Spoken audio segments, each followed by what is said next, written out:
Good evening. Here we are again, the middle of the week, wondering where we will go next. It's quite simple, really, because we're going to go to the third miracle as recorded by John in his gospel. So we've already done the water into wine, first sign, using Cana of Galilee. We've done the healing of the official son, second sign. And now we're coming to the third, which is the healing by the pool of Bethesda. The scriptural reference is John chapter 5, the first 9 verses. So that's John chapter 5, verses 1 through 9. We're not going to read it tonight, but I am going to suggest that you read ahead towards Sunday. Look for some of these details. Now, you might want to jot these down or come back and listen again and get them. I don't want to make it complicated. I just want you to see what the text says. So there are a number of clues to what's happening and kind of outlines the story for us. You've got the timing. When did this happen? You've got the location. Where did this happen? You've got the setting. What did the place look like? Because there's some detail given there. The characters. Who was there? Dialogue. What was said? Who was involved in the dialogue? And what was the result? What happened? So I encourage you to take a look at that. But we'll go over it again on Sunday, just in case you don't get the chance. On Sunday, we're going to look into the implications of the story and its impact for us. Today, though, I'd like us to just think about a few things. First of all, have you ever been caught in a crowd? Almost a mob kind of crowd, all trying to get something at the same time. Something that might be limited, and only some are going to walk away with the prize. A small number, in fact, of those crowded together will actually come away with whatever it is that they've been waiting for.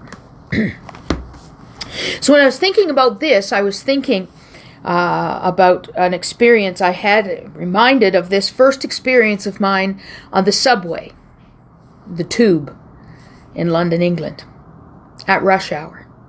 It's 20 years since that day, but the memory is fresh. It was my first day on my way to a new appointment at our headquarters in London, England. Someone from the office had offered to meet me and make sure I got the right trains, etc. But I like to be independent, and I said, oh, no, I'll find my way. Well, the first thing I did was catch the wrong train. When I got off of there, I didn't have a clue where I should be going, and I'm trying to read the signs, and nothing made sense to me, and there were people everywhere. I finally figured out what train I should be taking. And so, along with this huge crowd of people, more people than I'd ever seen, all in one place at a time, I was waiting patiently on the platform that promised the train that I needed would come along. And finally, the train pulled up, and it looked completely full to me. I was resigned to not getting on that train. I had no idea when a train would come along I'd be able to get on, but I was pretty sure it wasn't going to be that one because it was already full. But from behind me, I was pushed determinedly toward the train. I was pushed into this gaping hole where the doors were, and then to my astonishment, about 5 more layers of people pushed on behind me. And so I was crushed into the middle of the car, held in an upright position, literally, by a human wall on all 4 sides.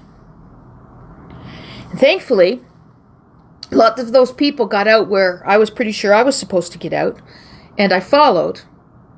Otherwise, I might still be riding around subway cars in London. Everyone wanted to get where they needed to get to. They wanted to get there fast. They wanted the very next train. And so the doors opened. They rushed in. And those who did not get in, the disappointment registered on their faces that they didn't manage to get there. They didn't get the prize. But then they just stood back and waited for the next train. And they went through all of the same things over again. So here we are in the Bible, in John chapter 5, at the edge of the pool of Bethesda. John tells us in verse 3, here a great number of disabled people used to lie, waiting. They were waiting because, supposedly, healing would come to the first person into the pool after the waters were what they called stirred. And into that waiting comes Jesus. Unknown, it would seem if you read on in the chapter. He was unknown. He was unexpected. Yet there he is. And he spots a man who the scripture tells us has been there for 38 years.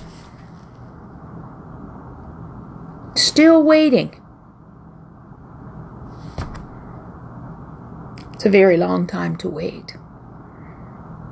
Well, Jesus walks up to him and he engages him in a conversation. Puts a strange conversation right from the start. True to form, Jesus jumps right in. He walks up to this man laying by the side of the pool and he says, "Do you want to get well?" John records no preamble, no introductions, just this question from an apparent stranger to another stranger. Do you want to get well? Here's the man by the side of the pool laying there waiting for 38 years for what he believed was his one and only shot at healing. Seeking something that was almost impossible for him to achieve by the method he was trying to achieve it. And Jesus asked this almost embarrassingly obvious question. Do you want to get well? Now, how would you respond to that? I want you to think about that now and up to Sunday morning. We'll see you at 10:30 on Sunday, and we'll look more deeply into the story.